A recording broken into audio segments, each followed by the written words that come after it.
It's still Tuesday, it's about 5:30. We're going to do the next ceremony shortly. There's loads of stuff that I forgot to mention, so I thought I'd best chuck it in. So when I saw the flyer, it has the itinerary and it said ayahuasca ceremony plus rape, R-A-P-E. So I was like, oof, I knew this was gonna be uncomfortable, but fuck. Turns out it actually stands for rapé, which is a snuff.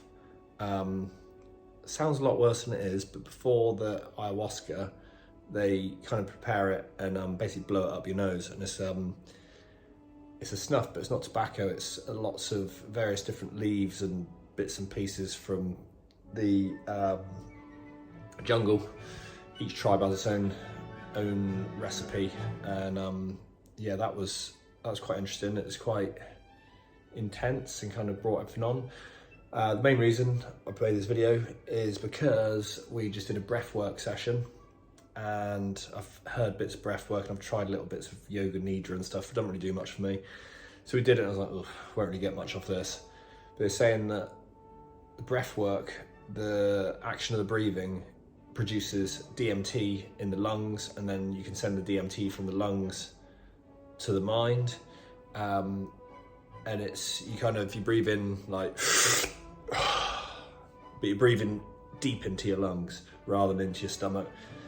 So we did lots of it. We did like 40 breaths, sat up, then on the last one, take a big inhale, hold your breath, and then put your eyeballs like up, so it sends DMT up. And I thought, I'm not gonna get fuck all of this, but I'll go through it. Then you lie down and you do it for 10 minutes, which physically is really, really hard.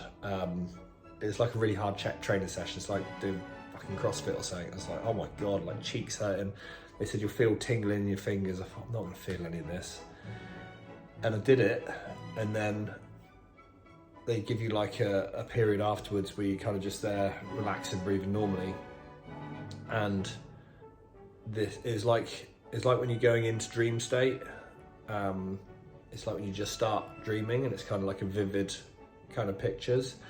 And I saw, if you had a heat camera, it's like an outline of a person in orange, and then later another person came, and then they sat with each other. It's just like, it was freaking amazing. And we did 3 rounds of that.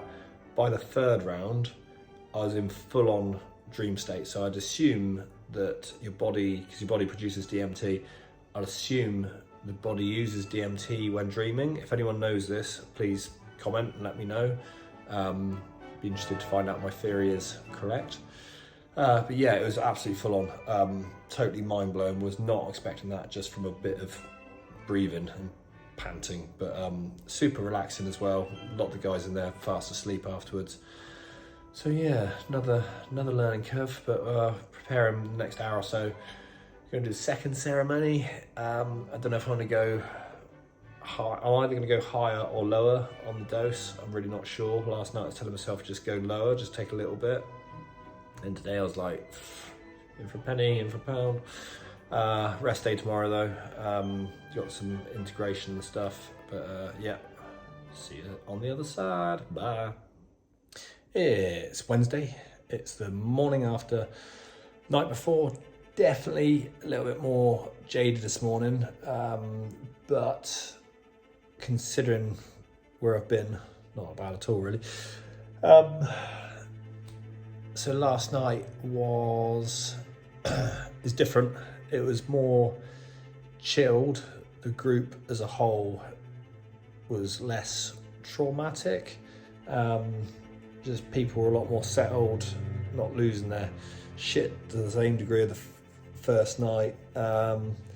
Less people throwing up. Still, don't get me wrong, still people like throwing up and purging and stuff, but the vibe was just a bit more settled as everyone's kind of gelled with each other and more comfortable and that sort of thing. So went into the ceremony at 6:30, and he said, let us know if you want to take more or take less. Interesting thing about DMT, I never knew this, is unlike any other mind-altering substance, normally you build up a tolerance. The more you do something, the more tolerance you have to it, alcohol, whatever, anything. With DMT, the more times you do it, your tolerance goes down, so you need less the second time than the first time, which is quite interesting, I thought.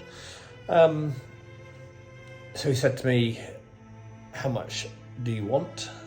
And I said, let's go a bit deeper than we did last night. I think it only took like 20 minutes, and then I was like, what a fucking shit idea that was. Holy crap. Yeah, hit me pretty fucking hard.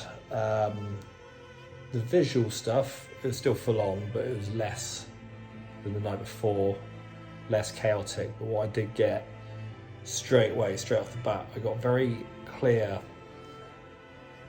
It's like short video clips. And it's short video clips back to my late teens, early 20s, in amongst heroin addiction. There's a number of stuff with my old best mate Lee, who died many years ago, and there's a lot of stuff with my first girlfriend Kerry. Just loads and loads of shit.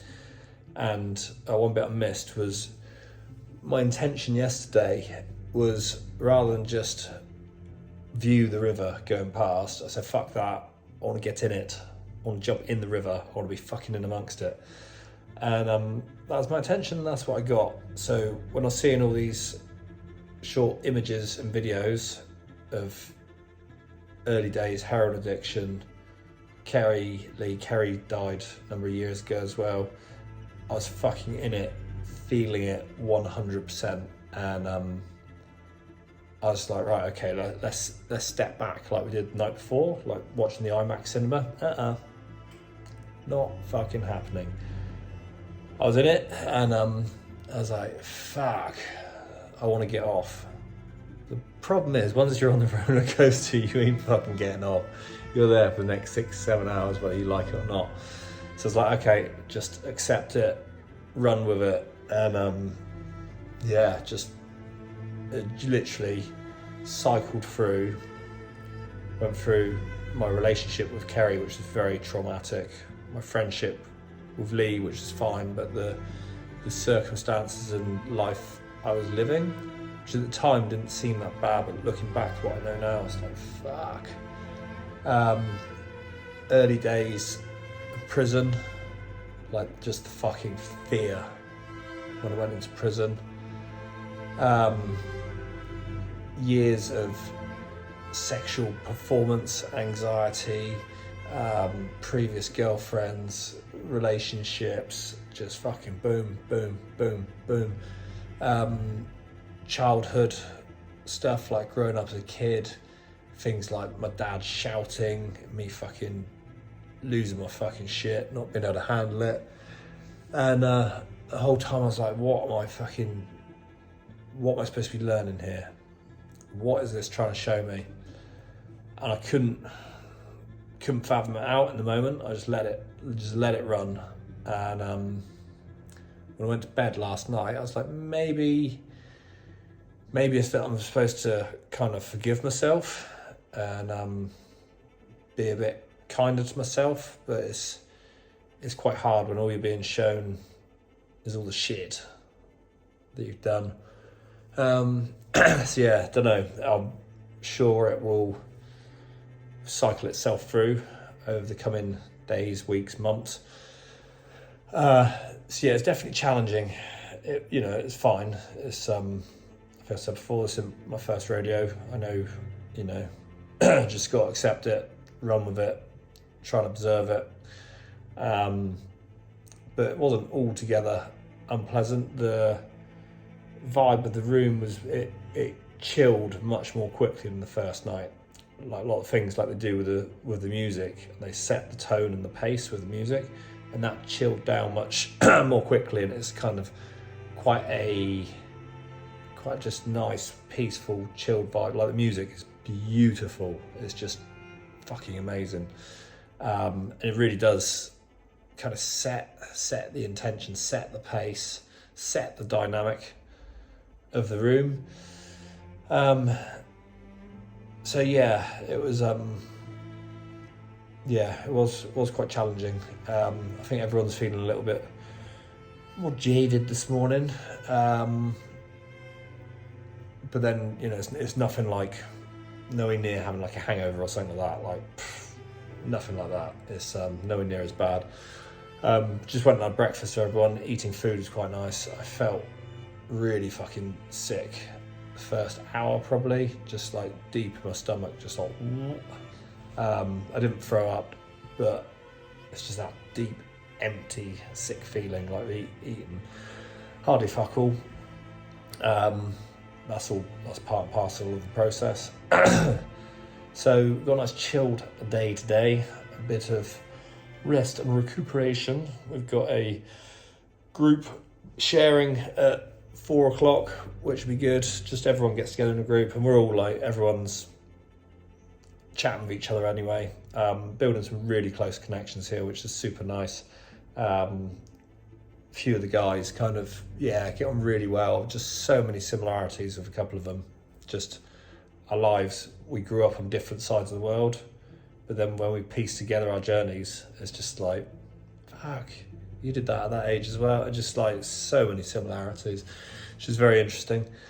So we got group sharing integration at 4, then I think 6:30 they're doing a cacao ceremony, which is essentially strong hot chocolate. And I think we're doing a little singing fucking hallelujah around the campfire, I think. I don't know. That'll be good. Looking forward to that. Then more food. Second meal of the day. At 8:30. So yeah, just nice, chilled, easy day. Trying to make sense of it all. I will journal a lot of it down. Been journaling everything. I've always journaled everything when I do this stuff. A lot more will come through that. So if you want a nitty gritty, deep, dark and dirty version, then order my book. It's not written yet, but get on the waiting list. Then tomorrow we've got what have we got tomorrow? It's supposed to be on the last day. They're doing a Wolfo Ceremony, which I've not actually heard of. It's a Canadian. Hang on, let me get this right. I think it's the Canadian river toad.